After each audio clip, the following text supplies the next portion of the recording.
اور رکن قومی اسمبلی جمشید دستی جو آپ سے پہلے دوسروں کو نااہل قرار دے کر شہرت حاصل کرتے رہے خود نااہل ہو گئے۔ Chief justice Pakistan justice Iftikhar Muhammad Chaudhry کی سربراہی میں 6 رکنی لارجر بینچ نے ارکان قومی صوبائی اسمبلی کی جعلی اسناد کیس کی سماعت کی۔ قومی کھلاڑیوں کی بے عزتی کرنے اور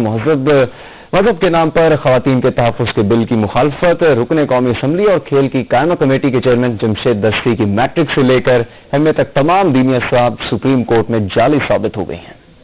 chief justice Pakistan justice Iftikhar Muhammad Chaudhry کی سربراہی میں 6 رکنی لارجر بینچ نے ارکان قومی اور صوبائی اسمبلی کی جعلی اسناد کے متعدد مقدمات کی سماعت کی۔ قومی کھلاڑیوں کی بے عزتی کرنے اور مذہب کے نام پر خواتین کے تحفظ کے بل کی مخالفت کرنے والے رکن قومی اسمبلی اور کھیل کی قائمہ کمیٹی کے چیئرمین جمشید دستی کی میٹرک سے لے کر ایم اے تک تمام دینی اسناد سپریم کورٹ میں جعلی ثابت ہو گئیں۔ اسلامی تعلیمات کے بارے میں ان کا علم کھل کر اس وقت سامنے آ گیا جب عدالت نے پوچھا کہ کون سی تفسیر پڑھی ہے، تو جمشید دستی نے انکشاف کیا کہ انہوں نے حضرت موسیٰ علیہ السلام کی لکھی تفسیر پڑھی ہے، اور جب عدالت نے ان سے پوچھا کہ قرآن پاک کی پہلی سورہ کیا ہے تو ان کا کہنا تھا الحمدللہ، اور جب یہ پوچھا گیا کہ دوسری سورہ کون سی ہے تو جمشید دستی کا یہ جواب کہ آل عمران، یہ سن کر عدالت میں موجود وکلاء اور جج صاحبان دم بخود رہ گئے۔ اس بات کے علاوہ کہ ہمارے پاس ڈاکومنٹری ایویڈنس تھی کہ ان کی ڈگریز جعلی ہیں، ان کے جو جوابات تھے انہوں نے بھی ثابت کر دیا کہ ڈگریز جعلی تھی۔ تفسیر کے حوالے سے ایک سوال پوچھا گیا تھا تو اس پہ انہوں نے کیا جواب دیا تھا؟ میں اس میں کچھ نہیں کہنا چاہوں گا۔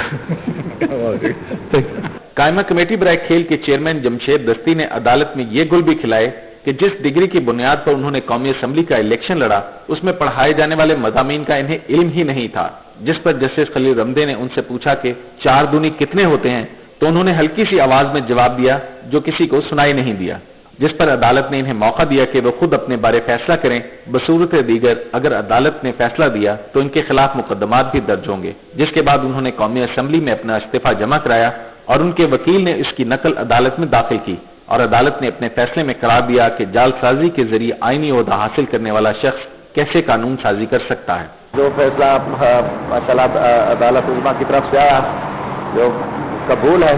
اور انشاءاللہ تعالیٰ پھر ہم عام میں جائیں گے، اللہ تعالیٰ خیر کرے گا۔ اسی طرح مسلم لیگ کاف کے رکن قومی اسمبلی نذیر جٹ کی بی اے کی جعلی ڈگری کیس میں ڈپٹی سیکرٹری ایجوکیشن محمد خلیل نے عدالت میں ریکارڈ پیش کیا اور کہا کہ وہ ایف اے میں فیل ہیں، جس پر عدالت نے نذیر جٹ کو پیش ہونے کے لیے نوٹس جاری کیا تو ان کے وکیل نے وقفے کے بعد عدالت کو بتایا کہ